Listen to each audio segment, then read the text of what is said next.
Clapback you've ever seen in public. My brother has dwarfism and is only 3 feet 8 inches. Whenever he's in public, kids will constantly stare at him and very loudly ask why he's so short. It never really bothers him, and sometimes they say things like, "Mom, did that man shrink in the wash?" And we absolutely die laughing. However, some parents will try to use him as a way to teach their kids, saying things like, "Look, honey, that man didn't listen when his mom told him to finish his vegetables at dinner. You don't want to look like that, do you?" He doesn't show it, but I think this really bothers him, because one time we were at Disneyland behind a kid throwing a huge tantrum. His mom couldn't do anything to stop him from screaming, kicking, crying, the full meltdown. People around were starting to stare when she noticed my brother standing nearby. I could almost see the light bulb go off in her head. She suddenly smiled and leaned down to her kid like she had the perfect plan. She got her son's attention and said, "Look, it's one of Santa's elves. He must be watching you to make sure you get on the nice list this year." I honestly couldn't believe she just said that, and I could tell the kid actually believed her. The kid had his name on his backpack, so my brother looks at him and says, "It's okay, Hunter. I already put you on the nice list. And you know what? Santa actually told me you're going to be getting a new iPad this Christmas." Hunter instantly got really excited. Then we looked up at his mom.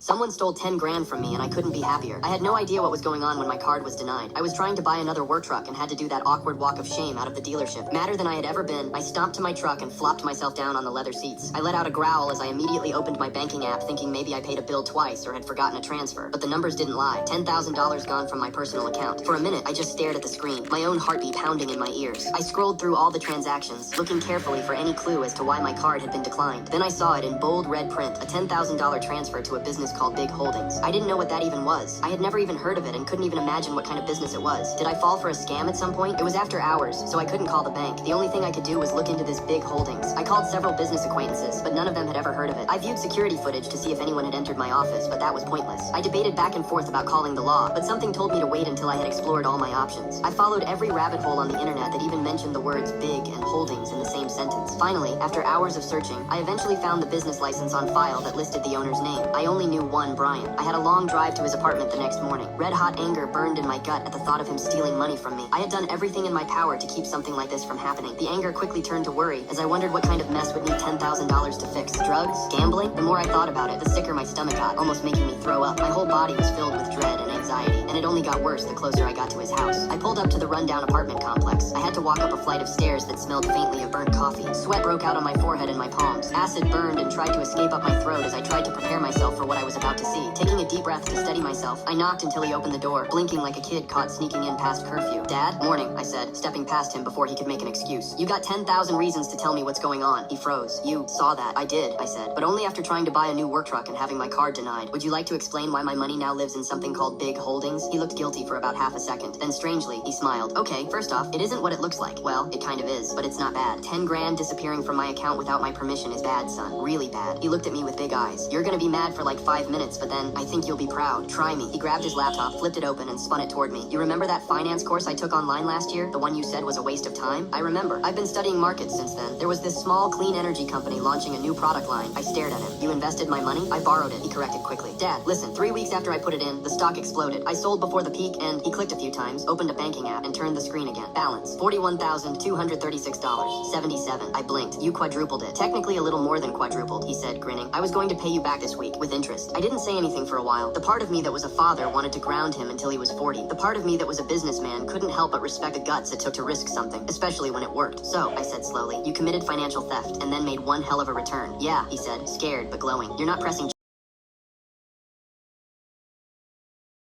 What's the funniest way you found out if a rumor was true or not? We were sitting in our school's library when one kid yells, "Did you guys hear about the video?" All of us looked at each other. "What video?" "We never saw any video. Apparently someone was at school late last night and heard our principal yelling at his daughter over some video she made. He was absolutely furious, screaming at her that if anybody saw it, he'd get fired and she'd get kicked out of school. Nobody knew what it was, but the news about it spread throughout our school like wildfire. His daughter, Sienna, was actually in some of my classes, and later that day, when I watched her walk into our classroom, I instantly saw she had been crying. Literally everyone was staring at her, but nobody had the courage to ask her what actually happened. All we knew was that it must have been so bad that our principal said he'd be banned from the school board if anyone saw it. But then someone knocked on our classroom door, and when the teacher opened it, the vice principal was standing there with the cops. I thought they were here to arrest Sienna, but they didn't ask for her. Instead, we heard her say, "I need to speak with Ashton." Ashton? Why him? Ashton was this popular kid who played basketball, and when he stood up, he looked confused as hell. They went out into the hallway, and we could hear muffled voices through the door. When Ashton came back 10 minutes later, he was literally crying, like tears streaming down his face, and he wouldn't look at anyone. Everyone immediately started asking him what happened, but he just sat there shaking his head, not saying a word. Now Ashton and Sienna were both crying, and after class was over, there were multiple police officers in the principal's office. Ashton's parents showed up too, and we watched them all go in there shutting the door with tears in their eyes. Something bad must have happened with them, but weirdly, Ashton and Sienna both didn't come back to school for days. But then someone said they overheard a teacher say Ashton was in the video too. A rumor instantly went around our entire school that Ashton and Sienna had made a spicy video together, and our principal just happened to find it. That would definitely get him fired, and the rumor spread so fast that by lunch, literally everyone in school was talking about it. I didn't believe it was true, but when Ashton finally came back to school, all the guys immediately surrounded him at his locker. Dude, what happened? Is it true about you and Sienna? But he just told us to leave him alone and wouldn't answer the question. Did you really make that video with her? But every time he'd just change the topic or walk away. Everyone was going crazy over this rumor. Multiple kids getting detention for talking about it. Any kid that claimed they had the video on their phone got it taken away and sent home, but still nobody had actually seen it. Then the school finally had enough. The principal got on the intercom, and we heard him say, "All students, stop your classes and come to the gymnasium immediately." Literally, all 2,000 students had to pack into that gymnasium, and he told everyone to leave both students alone immediately. Any student who got caught talking about Ashton or his daughter would face consequences, and banned us from talking about them. Everyone forgot about it until senior year when Sienna got into a really heated argument with another kid about something. They were both sitting in the cafeteria yelling at each other, and everyone was sitting there watching them go back and forth. Sienna started making fun of his broccoli hair and how he put on way too much Dior Sauvage, and this kid took that personally. He stood up, looked her dead in the eye, and screamed loud enough for the entire cafeteria to hear. Well, at least I didn't make a spicy video with Ashton when I was 12. The entire cafeteria goes completely silent. A bunch of girls immediately covered their mouths and gasped because this kid brought up the forbidden topic. Even the teachers didn't know what to say, and Sienna's face instantly went red. The whole room was silent, waiting for her to say something, when Sienna looks at him and goes,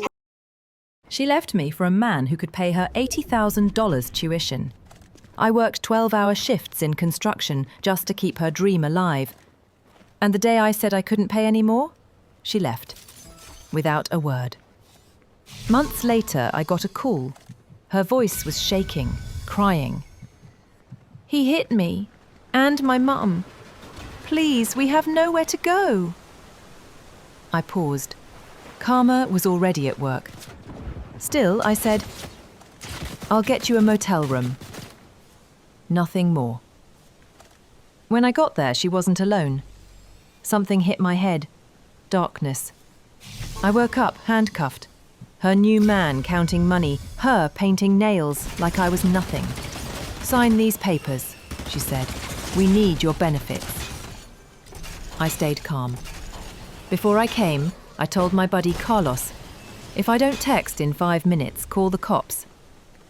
30 minutes later, a knock. "Room service." Then, boom. Police, guns, screaming. They saved me. Found her mother locked in a warehouse. She got 12 years, he got 15. Funny, how money made her blind, but karma made her see.